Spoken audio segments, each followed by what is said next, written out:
Good afternoon বন্ধুরা, আজকে আমাদের বাঙালি রেসিপি মেনু। এটা কি? ভাত। ভেরি গুড, এটা ভাত। এটা হলো চিংড়ি মাছ বাটা। এটা বাটা। এটা হলো লাউয়ের খোসা বাটা। বাটা।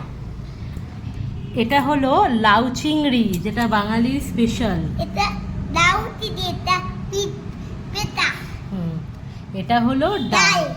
ভেরি গুড আন্তরিক। তো আন্তরিকের আজকে রেসিপিটা কেমন লাগলো সোনা? দাদু। দারুণ, থ্যাংক ইউ। আই তো আবার ওদিন বাবু দাদা। আন্তরিক, তুমি আগে কোনটা খাবে? ভাতের সাথে কি খাবে? খালি খালি ভাত খাবে? ভাতের সাথে একটুখানি চিংড়ি মাছ, এই যে বাটাটা, এইটা একটু খেয়ে দেখো বাবা, কেমন লাগলো? ইয়াম্মি। ওহো। তো চিংড়ি মাছ বাটার কালারটা আপনারা দেখতে পাচ্ছেন, কত সুন্দর হয়েছে চিংড়ি মাছ বাটা।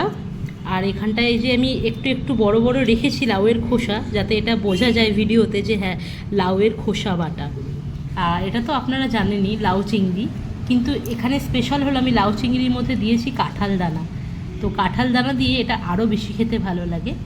আর ডাল, ভাত। তো আজকে রেসিপিটা আপনাদের কেমন লাগলো অবশ্যই কমেন্ট করে জানাবেন। আমার ইচ্ছা হয় ঠিকই যে ভিডিওটা আমি কেমন কি রান্না করছি আপনাদেরকে পুরো ডিটেল দেখাই, কিন্তু দুঃখবশত আমার কোনো ক্যামেরাম্যান নেই, সুতরাং তাই আমি ভিডিওটা করতে পারলাম না। আর জাস্ট খাবারের ভিডিওটা দেখালাম, মেনুর ভিডিওটা দিতে পারলাম না। ধন্যবাদ।